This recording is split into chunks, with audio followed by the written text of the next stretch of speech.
Hopefully the series from the Sermon on the Mount has been lifting up your eyes to really see the way Jesus sees.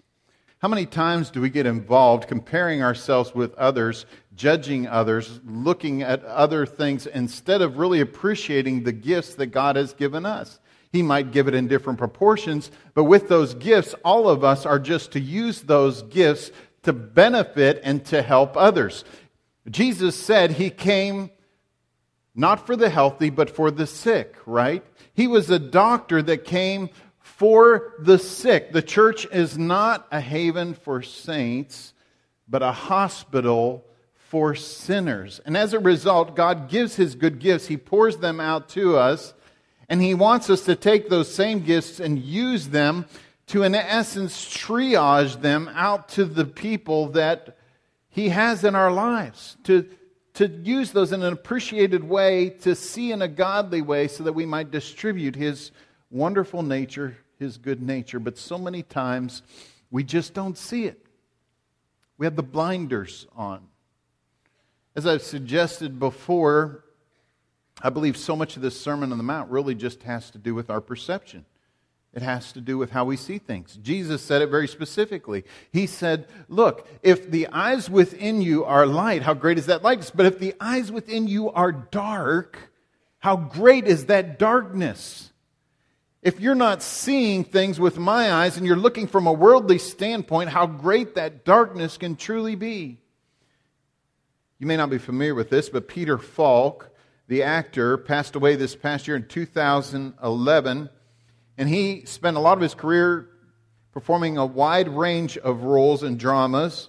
Most notably, he played the eccentric, always triumphant detective in the hit show Columbo. I love that show. But I didn't know this. I just found out. Falk had a glass eye. It resulted from a surgery, an operation that he had when he was 3 years old to remove some cancer.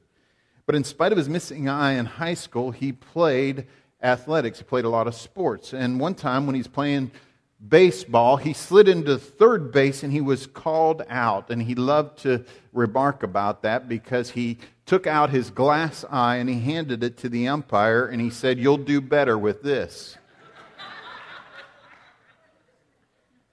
You know, it occurred to me when I read that and as I was thinking about this sermon, way too many of us try to play umpire with our lives. We try to see things the way we think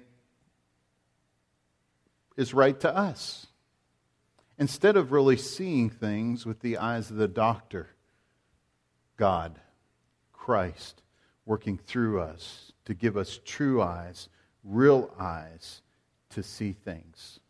The church is not a haven for saints. It is a hospital for sinners. And we take our gifts and the goodness that God pours into our life and we pour it out into other people's lives. And when you begin to use things and do things the way God has intended for you to do it, there's a huge rush.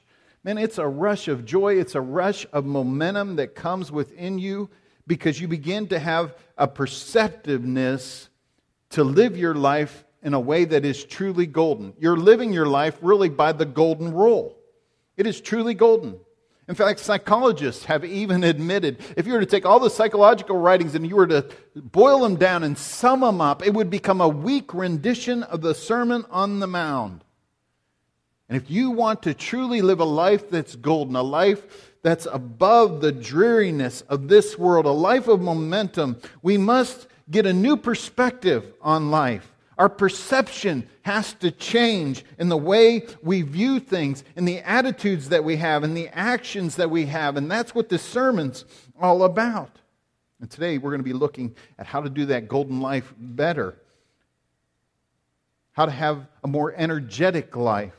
How to have desires that are on track with God, where we ask Him and seek Him and know that we receive answers. And we're going to learn, I hope, how to truly play out the golden rule in our life.